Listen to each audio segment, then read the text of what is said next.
Shalom, salam sejahtera bagi kita semua. Puji Tuhan, kita bertemu kembali dan kita akan merenungkan firman Tuhan bersama-sama. Mari kita berdoa. Bapa kami di surga, kami bersyukur Tuhan buat kasih setiamu, buat kemurahan dan penyertaan-Mu dalam hidup kami. Kami ada sebagaimana kami ada pagi hari ini, semua karena kebaikan. Ya Tuhan, kami mau membaca, kami mau merenungkan firman-Mu. Jadikanlah hati kami menjadi tanah yang subur dan terbaik, agar firman-Mu bertumbuh, berbuah banyak. Tuhan dipermuliakan dalam hidup kami. Kami bersyukur Tuhan, di dalam nama Yesus kami berdoa. Amin. Puji Tuhan, sekali lagi salam sejahtera bagi kita semua. Pagi hari ini kita akan belajar firman Tuhan bersama-sama, lanjutan dari renungan kemarin, yaitu jika keinginanku ditolak, apa yang saya lakukan? Itu renungan firman Tuhan kemarin. Nah, hari ini kita akan belajar firman Tuhan dengan judul atau dengan tema jangan merampas milik orang lain, atau jangan mengambil milik orang lain. Mari kita membaca Alkitab kita di dalam 1 Raja-Raja pasal 21 ayat 12 sampai 16. Demikian firman Tuhan. Mereka memaklumkan puasa dan menyuruh Nabot duduk paling depan di antara rakyat. Kemudian datanglah dua orang, yakni orang-orang Dursila itu, lalu duduk menghadapi Nabot. Orang-orang Dursila itu naik saksi terhadap Nabot di depan rakyat, katanya, Nabot telah mengutuk Allah dan raja. Sesudah itu mereka membawa dia keluar kota, lalu melempari dia dengan batu sampai mati. Segera sesudah Isabel mendengar bahwa Nabot sudah dilempari sampai mati, berkatalah Isabel kepada Ahab, bangunlah, ambillah kebun anggur Nabot orang Yezreel itu menjadi milikmu, karena Nabot yang menolak memberikannya kepadamu dengan bayaran uang sudah tidak hidup lagi, ia sudah mati. Segera sesudah Ahab mendengar bahwa Nabot sudah mati, ia bangun dan pergi ke kebun anggur Nabot orang Yezreel itu untuk mengambil kebun itu menjadi miliknya. Puji Tuhan, demikian pembacaan firman Tuhan. Dari bacaan yang barusan kita baca, diceritakan bagaimana rencana-rencana jahat dari Isabel dilaksanakan oleh dua orang Dursila. Dursila, apa itu Dursila? Dursila adalah orang yang buruk kelakuannya atau orang yang jahat. Kedua orang Dursila ini disuruh oleh Isabel untuk memfitnah, untuk menuduh dan mengucapkan kata-kata yang buruk, ya, bahkan kata-kata bohong terhadap Nabot. Yaitu dikatakan tadi, kedua orang Dursila ini menuduh Nabot, ya, kalau Nabot ini mengutuki Allah dan raja, di mana sebenarnya Nabot tidak melakukan itu. Tapi rencana itu, kenapa kedua orang Dursila ini mau berani melakukan ini? Ini atas perintah Isabel. Tentu saja dengan izin dari Raja Ahab. Dan rancangan jahat itu dilaksanakan oleh dua orang Dursila ini. Dikatakan tadi di sana, kedua orang ini kemudian duduk, ya, memaksa Nabot, ya.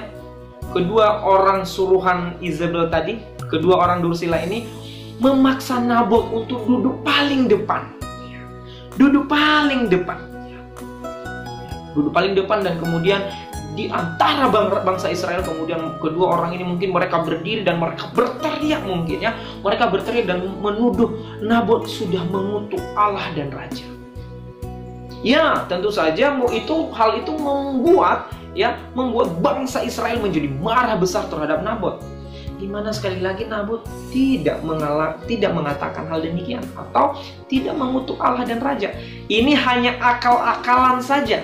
Ini hanya bohong, atau ini hanya fitnah atau tuduhan dari dua orang Dursila yang disuruh oleh Isabel tadi ini. Supaya apa? Supaya masyarakat atau supaya bangsa Israel, orang-orang Israel pada saat itu melempari Nabot ini dengan mati. Dan kalau dia sudah mati, apa yang dilakukan? Mereka mengambil, ya, kebun anggur itu menjadi milik mereka. Teman-teman yang diberkati dan dikasihi oleh Tuhan, mungkin Nabot waktu itu mau membela dirinya, ya, bahwa dia tidak mengucapkan atau tidak mengatakan atau tidak mengutuk Allah dan raja. Tapi apa yang terjadi? Ya, banyak orang tidak percaya. Orang-orang tidak percaya, dan kemudian orang-orang membawa Nabot keluar dan melemparinya sampai mati. Melemparinya sampai mati. Dan apa yang dilakukan seterusnya? Kemudian Isabel tadi dikatakan, Isabel kemudian datang kepada suaminya dan berkata kepada suaminya, bangunlah, ambillah kebun anggur itu menjadi milikmu. Nabot sudah mati. Semudah itu. Mereka merampas dengan paksa. Mereka mengambil dengan paksa milik orang lain. Apa itu? Mereka tidak hanya merancangkan yang jahat. Mereka tidak hanya merancangkan yang jahat, tapi mereka sampai membunuh Nabot. Hanya untuk apa? Hanya untuk mengambil kebun anggur itu. Mengingini milik orang lain, bahkan mengambilnya dengan paksa atau merampasnya, itu adalah dosa di hadapan Tuhan. Itu adalah kekejian di mata Tuhan. Sekali lagi, mengingini milik orang lain, bahkan mengambilnya dengan paksa, merampasnya, itu adalah kekejian di hadapan Tuhan. Mungkin kita punya sahabat, kita punya saudara atau keluarga, di mana mungkin baru aja misalnya membeli barang yang baik, barang yang bagus, dan kemudian kita tertarik gitu ya. Wah, sepertinya bagus ya. Kemudian saking kita pengen, saking kita inginkan barang tersebut, kita sudah mulai menyusun strategi jahat ya. Wah, gimana caranya ya? Pas dia lengah, pas dia nggak tahu, tak ambil aja barangnya, terbawa pulang. Itu namanya mengingini barang milik orang lain, merampas milik orang lain, dan itu kekejian di hadapan Tuhan. Atau mungkin kita tidak mengambil ya, tapi kita mulai mencari cara supaya barang itu mungkin rusakin aja barangnya. Kan bagus toh, biar dia nggak punya, aku juga nggak punya, berarti sama-sama nggak punya nanti.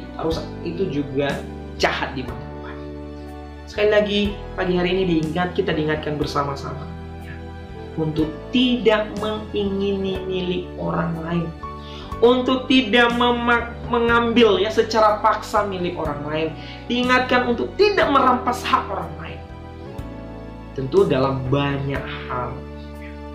Mungkin kita punya keinginan ya, kita punya permintaan banyak ya, kepada orang tua, kepada teman, kepada sahabat, dan kemudian kita sudah mulai memaksakan kehendak, dan kemudian kita sudah mulai menyusun rencana-rencana buruk atau rancangan-rancangan jahat, di mana itu bisa merugikan orang lain, dan tentu saja itu merugikan diri kita, karena hal demikian tidak berkenan di hadapan Tuhan.